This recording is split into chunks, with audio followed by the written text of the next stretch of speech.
In 1999, the courtroom fell silent as Kip Kinkle stood before the judge. A teenager, who had once blended into the ordinary rhythm of a public high school in Oregon, was about to hear a decision that would define every remaining day of his life, not for a season, not for a decade, but for as long as he would breathe. The sentence imposed that day was not designed to close a chapter, it was designed to stretch forward nearly 112 years, without parole, without review, without the possibility of release, a punishment calculated to exceed a human lifespan and ensure that death would come inside prison walls. When the hearing ended and the room emptied, Kip Kinkle vanished into the correctional system, a world governed by isolation, routine, and control, a world built to hold people indefinitely, yet the outside world never truly let go. His name became inseparable from one of the most infamous school shootings in American history, a juvenile tried as an adult, a case that resurfaces whenever society argues about justice, responsibility, and the death penalty. Many believe execution would have been the harsher outcome, that death ends suffering while life in prison is leniency, that keeping someone alive is mercy compared to ending their life. But this belief misunderstands what a sentence like this actually means. Life without parole is not a countdown. There is no final date to prepare for, no last meal, no final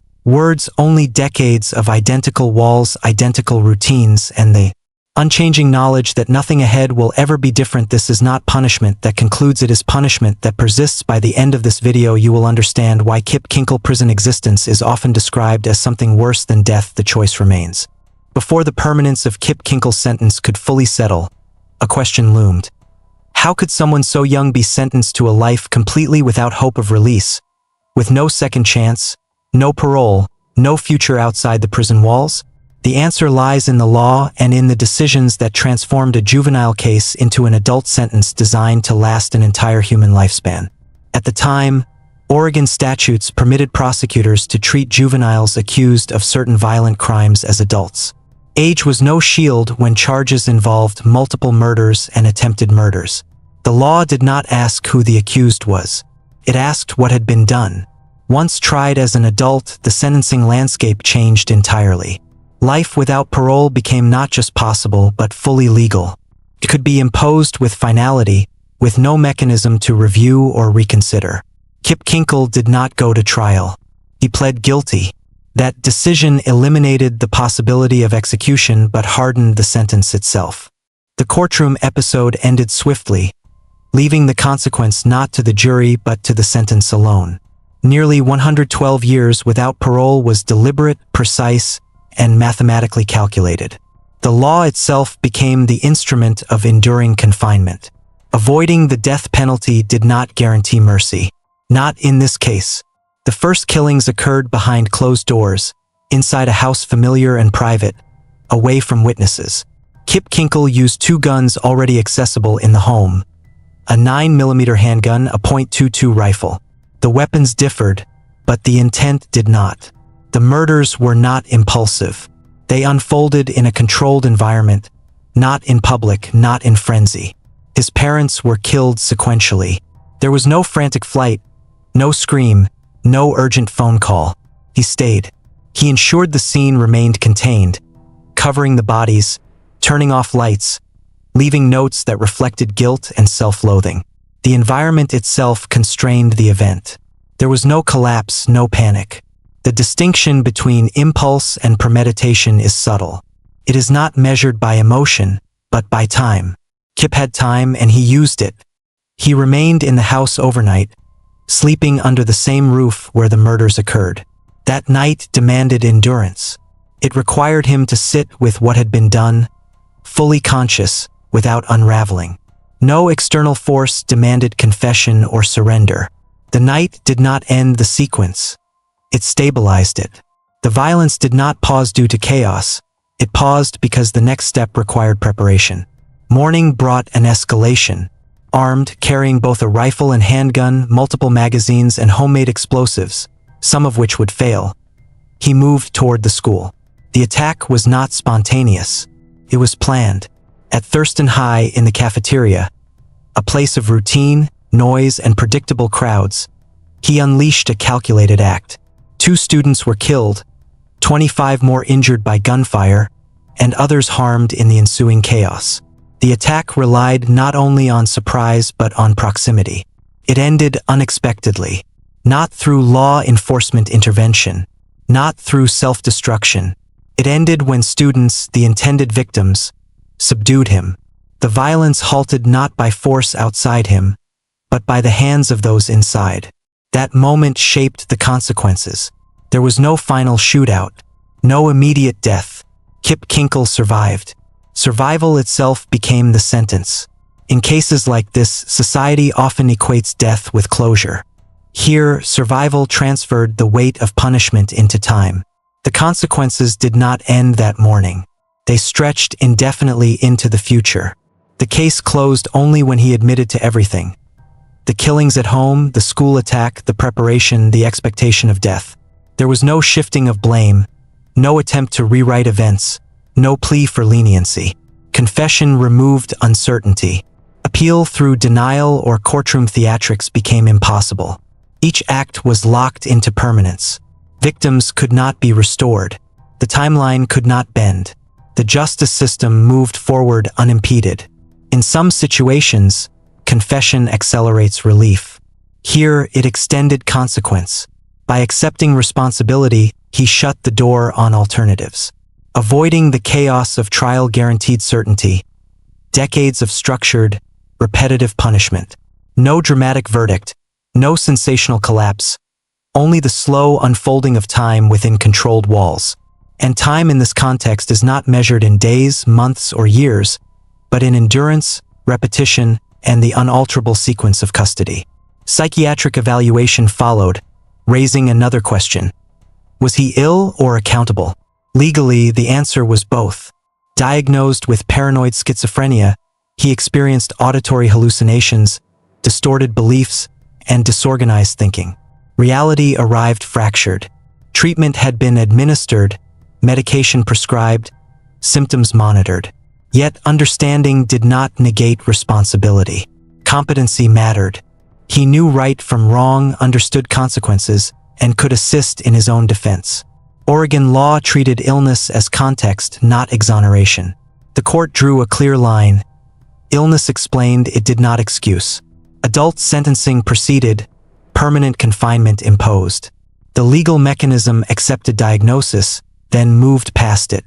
Treatment existed inside prison, not as an alternative. Care became containment. Accountability became endless. Kip Kinkle entered the prison system as a child, sentenced as an adult. Immediate placement in protective custody followed. Separation was not privilege, but necessity. Prevented harm, maintained control, and reinforced isolation. Every factor worked against anonymity.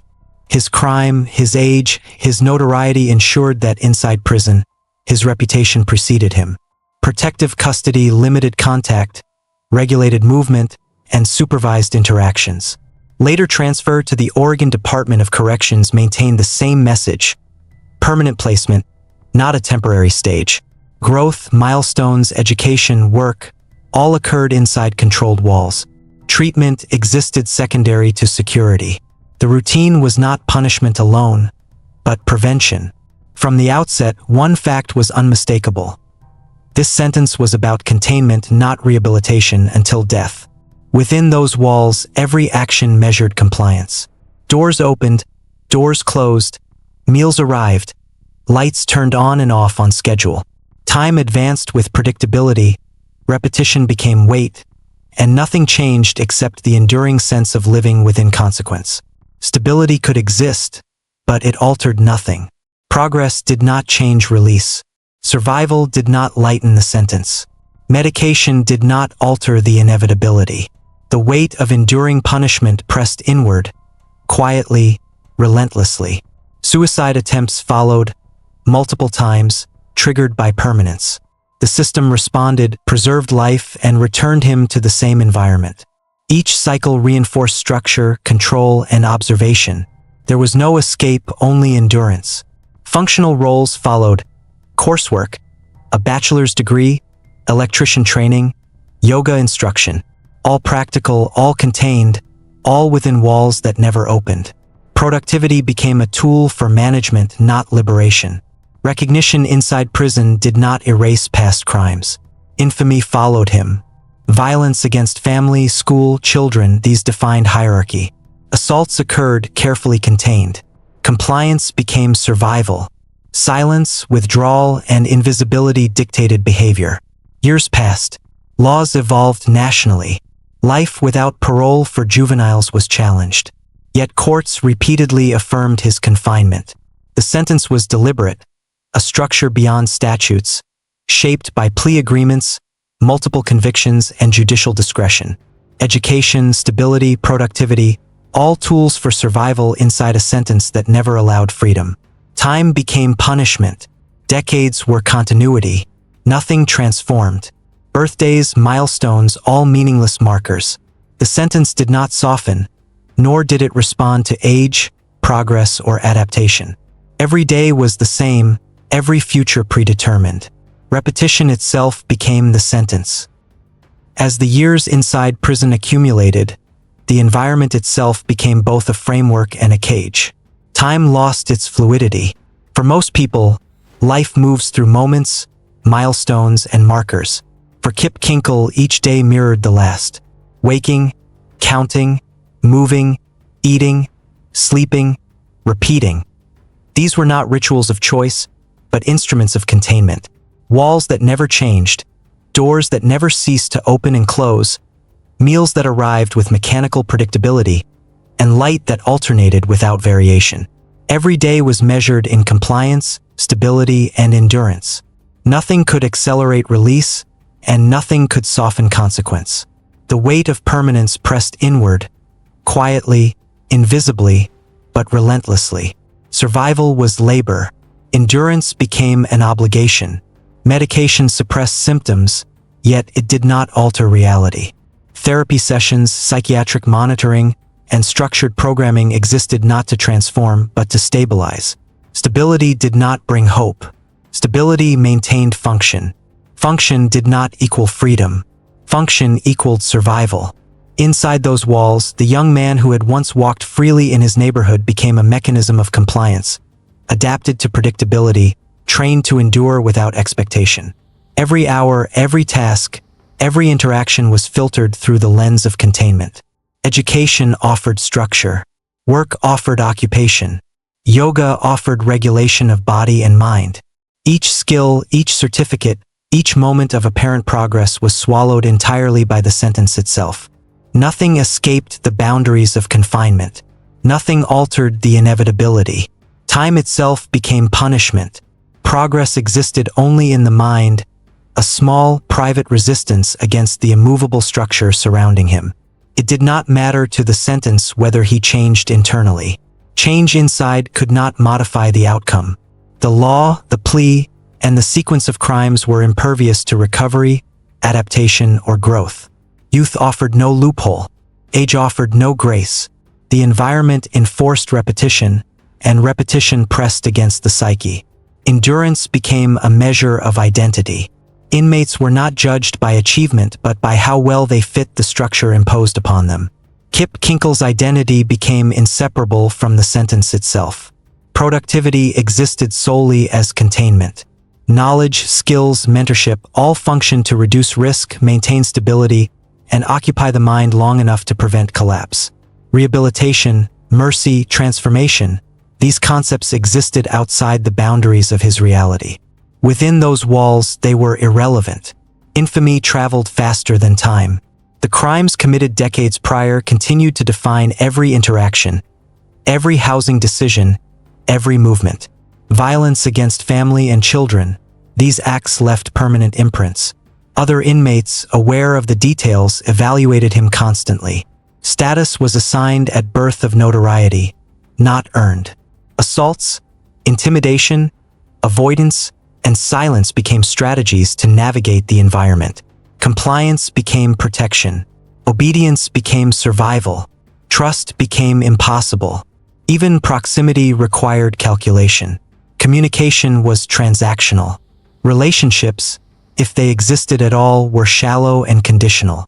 Life inside this sentence required constant vigilance, not against others alone, but against the slow erosion of self that repetition imposed. Stability inside prison is fragile. Medication, therapy, and structured activities created pockets of order, but the mind remained under pressure. The environment did not reward adaptation. It measured endurance. Time, unbroken and unchanging, wore down resilience. Each passing day reminded him that the sentence had no expiration, no endpoint, no opportunity for release. Death, for many, would have been finality. Here, life itself became the punishment. Psychiatric interventions occurred regularly, yet always secondary to containment. Observation, medication, monitoring, restricted privileges, all existed to preserve life, not to restore hope. Even success, in the form of earned certificates or completed tasks, had no bearing on freedom. Achievement within prison walls was entirely internal. Functional adaptation did not alter the sentence. It only allowed survival within a structure that demanded it. Over the years, Kip Kinkle adapted. He completed a bachelor's degree. He learned a trade as an electrician. He became a certified yoga instructor. Each accomplishment existed solely within the prison system's confines. Each was permitted, allowed, tolerated, but it did not change the trajectory of life without parole. Nothing could. Even mentorship roles, teaching younger inmates how to navigate adult custody, existed entirely inside the sentence. Influence, authority, or autonomy was strictly regulated, filtered through supervision. Every action carried consequences, measured not in personal growth, but in institutional acceptability.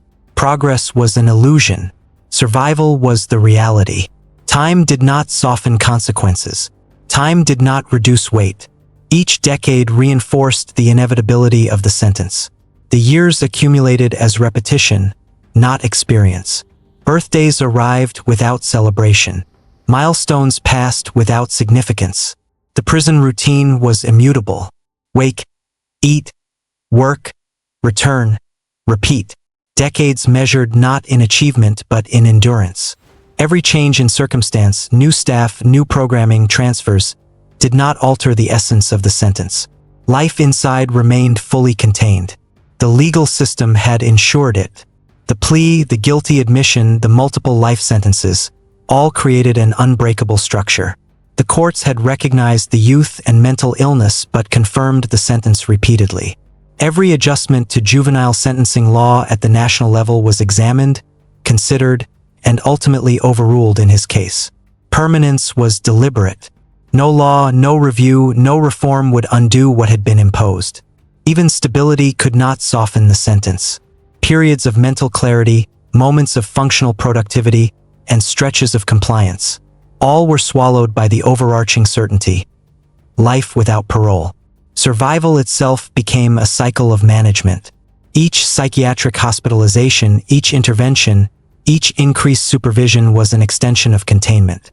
These cycles were not punishment in the immediate sense. They were mechanisms to preserve life within an unchangeable structure. Each act of self-preservation reminded him that there would be no exit, no relief, no release. Endurance, vigilance, compliance, these became the pillars of existence. Every interaction, every task, every observation was filtered through containment. Infamy remained a secondary, unyielding sentence. The name Kip Kinkle carried recognition long after the events that made it infamous. Other inmates knew it, guards knew it, and the system ensured no anonymity would ever exist. Reputation traveled faster than paperwork. It dictated placement, housing, and movement. It demanded silence, observation, and cautious engagement. Survival inside the prison system required constant calculation, whether to avoid violence, attention, or escalation. Each assault, each minor incident, reinforced the boundaries of behavior. Compliance became instinctive. Trust became a luxury impossible to afford. Silence became the safest strategy. Withdrawal, avoidance, careful observation, these were not just behaviors. They were survival mechanisms. Over decades, nothing softened. The sentence itself imposed the reality. Life inside prison, unalterable and relentless, measured in endurance rather than achievement, in repetition rather than progression. The system monitored, structured, and controlled every aspect of life. The past dictated the present, and the present offered no prospect of freedom. Each day confirmed the permanence imposed by law, plea, and consequence. Time itself became the punishment. Nothing transformed. Nothing evolved. Nothing altered the trajectory set decades ago. As the years accumulated, the sentence's weight did not diminish. It only deepened. Each day became a mirror of the last, yet the reflection was never identical. Subtle shifts occurred. A guard's approach, a new cellmate, a procedural change, but none altered the fundamental reality. Wake, count, move, eat, work, return, sleep, repeat. These were the only certainties. External change never equated to internal relief. Each moment of adaptation was swallowed by repetition. Endurance became more than a necessity. It became the measure of existence itself. Survival was not instinctive, it was structured, regulated, conditional. Each decision, each movement, each interaction was filtered through a lens of containment. Even autonomy, fleeting and partial, existed only as a tool of compliance, never as freedom. Time inside did not heal, did not teach, did not reward. Time exposed the permanence of consequence, the unyielding structure imposed by law, plea, and judicial discretion. Education, vocational training, and mental health interventions were components of a system designed to maintain stability, not to facilitate transformation. Each certificate earned, each trade skill developed, each hour of instruction was absorbed into the routine, contributing to endurance but not liberation. The mind adapted, but the sentence remained immutable. Survival was functional, not liberatory. Effort was procedural, not consequential. Identity became inseparable from confinement. Infamy traveled faster than time and outlasted every attempt at self-definition. Kip Kinkle's name was fixed, a permanent imprint that dictated every interaction. Within prison walls, notoriety operates as a shadow sentence, a social and psychological weight layered atop the legal punishment. Status, reputation, and perceived threat dictated placement, supervision, and opportunity. Violence, whether direct or indirect, structured life in a way that permanence alone could not. Compliance became survival. Silence became protection. Withdrawal became strategy. Every calculation had to account for the inevitability of consequence and the constant scrutiny of both peers and authorities. The environment imposed order, but it also magnified isolation.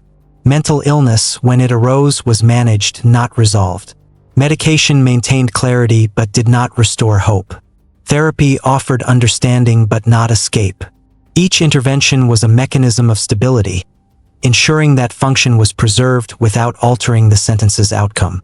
Days were structured to prevent collapse, not to inspire growth. Activity, routine, and observation combined to create predictability, a necessary condition for survival, but a constant reminder of permanence. Stability existed as a buffer against the internal pressures imposed by unchanging consequence. Yet stability itself became a paradox. Clarity brought awareness of the sentence's immutability. Function brought the knowledge that skill, compliance, and effort did not alter fate. Progress, when visible, existed only inside the mind. Adaptation was the only feasible achievement. Institutional expectations framed every choice. Each movement was regulated. Recreation was scheduled. Work was assigned and supervised. Education was bounded and measured. Interaction, even when permitted, carried rules of distance, duration, and consequence. Deviations were noticed and corrected. Autonomy existed only within tightly prescribed boundaries. The system did not reward initiative beyond containment. Each hour, each task, each structured interaction reinforced the permanence of the sentence. The mind, therefore, became a site of private negotiation. Survival was internalized as endurance. Adaptation became identity. Internal structures, routines, and coping mechanisms substituted for freedom. Yoga, meditation, and study offered tools for regulating emotion, thought, and energy, but they did not alter circumstance. Productivity existed entirely within the confines of containment, serving stability rather than liberation. Over decades, the system allowed for function but not change. The courts, aware of evolving standards regarding juvenile sentencing, acknowledged the plea, the multiple life sentences, and the nature of the crimes. They affirmed the permanence deliberately. Adjustments in juvenile sentencing law, while theoretically opening doors, were examined and ultimately denied. The courts recognized youth, illness, and potential for change, yet the structure of the sentence was reaffirmed. Permanence was intentional, legally and procedurally deliberate. Survival did not equate to relief. It equated to adherence. Each psychiatric intervention, each increased supervision, each cycle of hospitalization reinforced the boundaries of containment. Self-preservation required constant negotiation, internally and externally. Each attempt at self-harm or withdrawal was addressed institutionally, not to absolve but to preserve. Observation, restriction, and control were the mechanisms ensuring that life continued within the fixed structure. Infamy compounded permanence. Other inmates, aware of the crimes and their details, evaluated, monitored, and influenced interactions. Reputation became a secondary, unyielding sentence. Social and psychological pressure layered atop legal consequence. Assault, avoidance, silence, and compliance became strategies to navigate a world that recognized permanence. Even minor interactions required calculation. Trust was impossible. Distance, observation, and withdrawal were essential for survival. Over time, these behaviors became internalized, shaping identity itself. Silence and compliance were not merely strategies. They were survival mechanisms, responses to a system that would not forget and could not forgive. Time, though measurable in decades, offered no relief, no transformation, no reward. Stability was maintained not as a bridge to freedom but as a framework for survival. Compliance ensured physical safety and continued access to treatment, programming, and activity, but did not alter the sentence's trajectory. Each day confirmed the inevitability imposed decades earlier. Repetition became reality. Adaptation became existence. The sentence, absolute and unyielding, imposed an unbroken continuum of endurance, a structure in which youth, growth, recovery, and achievement were swallowed entirely. The future offered no variance, no hope, no reward. The passage of years was measured not in progress but in persistence. Birthdays, milestones, accomplishments, they existed, but they did not intersect with freedom. The only meaningful outcome was survival. The law, the plea, and the judicial discretion that imposed life without parole had created a structure impervious to internal change. Identity, adaptation, and endurance became the only possible measures of life lived within its boundaries. Nothing external could alter what was imposed internally and legally decades prior. Time itself became punishment, repetition became consequence, and survival became the only form of agency available. By the time Kip Kinkle reached middle age, decades inside the prison walls had layered experience over experience, each reinforcing the permanence of his existence. Days were predictable yet endlessly taxing. Wake, count, move, work, eat, return, sleep, repeat. Each cycle confirmed what had been determined in a courtroom decades earlier. Milestones outside had no relevance. Inside, the calendar existed only to mark endurance. The repetition was absolute. Progress was measured in adaptation, not achievement. Stability, whether maintained through compliance, education, vocational skill, or mental health treatment, was never a ticket to freedom. It was survival inside the unchangeable structure of a sentence designed to exceed any natural human lifespan. Psychiatric care continued. Antipsychotic medication regulated symptoms, preventing crises from collapsing routine. Therapy offered methods for managing thought, emotion, and stress. None of this altered consequence. None of it introduced liberty. Each intervention was a tool for continuity, ensuring that Kip Kinkle functioned within the boundaries imposed upon him decades prior. The law had imposed permanence. Adaptation ensured its sustainability. Functional stability was rewarded with predictability but never with change. Education became a structure within structure. Coursework, degrees, and certification served to occupy time and prevent deterioration, not to signal rehabilitation in a conventional sense. Work assignments, trades, and vocational training created predictability, filling hours that would otherwise drift into monotony. Even mentoring younger inmates, while superficially meaningful, existed within containment. Influence, skill, and guidance did not translate into autonomy. Yoga, mindfulness, and meditation offered a mental framework for regulating internal pressure, yet they did not alter circumstance. Practice provided endurance. It did not shorten sentences. Over decades, adaptation became internalized. Identity itself was reshaped by the immutable reality of confinement. Survival became synonymous with compliance, silence, and self-regulation. Withdrawal and observation became strategies for managing a world that would never forget his past, a society and institutional system that held his infamy as a permanent measure of risk and reputation. Inside prison walls, notoriety acted as a shadow sentence. Recognition, memory, and reputation followed every movement. Placement, supervision, opportunity, and interaction were mediated through the lens of infamy. Assaults, avoidance, and strategic compliance shaped experience more than sentence length. Silence and careful observation became essential. Trust did not exist. Distance and calculation replaced it. Each interaction was a negotiation, each conversation a strategic evaluation of risk and survival. Over time, these strategies became internalized, forming the behavioral architecture of existence itself. Time, though measured in decades, provided no reprieve. Stability was necessary, but it did not yield freedom. Each day confirmed permanence. Each month reinforced inevitability. Decades accumulated without transformation. Birthdays passed as markers of endurance, not celebration. Achievements and milestones existed, but they intersected only with routine, never with release. The law, the plea, and the judicial discretion that had imposed life without parole decades earlier remained unyielding. The system maintained order, enforced compliance, and ensured survival, but it did not offer hope. It did not offer redemption. It offered repetition, structure, and containment. Kip Kinkle could function, learn, work, and guide others, yet every act existed within the immutable architecture of confinement. Productivity, engagement, and adaptation were measured against containment, not freedom. Survival became labor. Functionality became identity. Each intervention, each program, each vocational or educational milestone was absorbed into the structure of endurance. Stability did not signal liberation. Stability preserved life within fixed parameters. The sentence remained unaltered.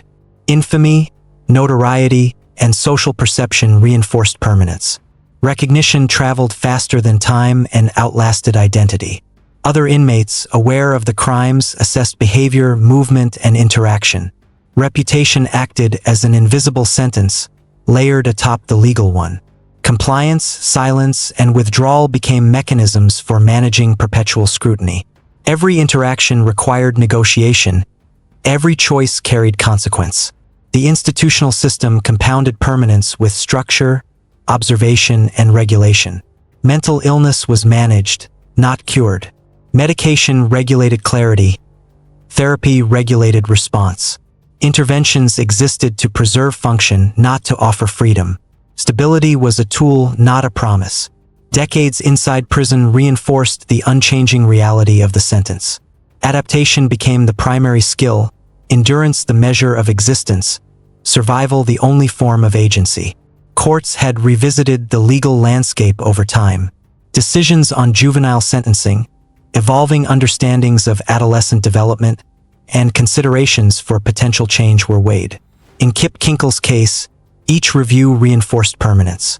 The plea, the multiple life sentences, and the nature of the crimes dictated the outcome. Juvenile age, illness, and theoretical potential for change did not alter legal reality. Permanence was intentional, reaffirmed by every legal, institutional, and procedural layer. Survival within the system became a negotiation with time, consequence, and structure. Days, weeks, months, and years passed under observation, routine, and regulation.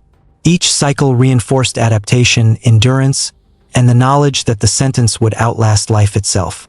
Every achievement, every learned skill, every stabilized period of mental health existed inside containment, without altering its endpoint. Identity became inseparable from survival, adaptation, and endurance. Repetition was consequence. Stability was survival. Infamy was permanent. Time became the punishment. Decades offered no reprieve. Milestones provided no freedom. Progress existed only in function. Liberation remained impossible. Wake, count, move, work, eat, return, sleep, repeat. The sentence remained absolute. It did not bend, soften, or respond to endurance. It was not shaped by youth, illness, adaptation, or achievement. It was structured, deliberate, and permanent. Time itself became the measure of consequence, endurance the measure of survival. And as decades continued to pass, the reality became unavoidable. Nothing would change, nothing would soften, and the rest of Kip Kinkle's life would exist entirely inside confinement. Life without parole was absolute. There was no reprieve. There was no hope. There was only time, repetition, and survival. This is where the question returns. Is punishment defined by how it concludes or by how relentlessly it endures? Execution delivers finality. Life without the possibility of parole delivers neither release nor respite. Instead, it demands a lifetime of presence within consequence. Every morning begins the same way, not with hope, not with anticipation, but with recognition. The recognition that yesterday's choices remain unchanged, unalterable, that tomorrow will come carrying the same certainty. There is no final reckoning to anticipate, no moment when the sentence dissolves or eases. The punishment does not count down toward an endpoint. It extends indefinitely. In this system, escape is impossible. Not through appeals, not through effort, not through endurance. The future is closed. It repeats. Advocates of execution often insist that death is the ultimate consequence. Others argue that death ends suffering, while life without parole stretches it endlessly, forcing a person to wake each day knowing there is no exit. That accountability is unending, arriving not once, but again and again. Kip Kinkle's sentence is not measured in years served. It is measured in mornings endured, in routines repeated, in the absence of any possibility. He will never step outside on his own terms. He will never live a life beyond the walls that confine him. He will never know a moment when the sentence loosens, bends, or shows mercy. Whether this constitutes justice is no longer a question for the court. The court has already spoken. What remains is the weight of judgment. Is justice defined by an ending or by permanence? Is death a release, or is a life without reprieve the harsher fate? There is no verdict offered here. Only the reality of a punishment that does not conclude. Certainty replaces hope. Silence replaces closure. And that silence will endure for the remainder of his life. This is Court of Secrets, where the shadows of the past continue to speak, and justice never sleeps.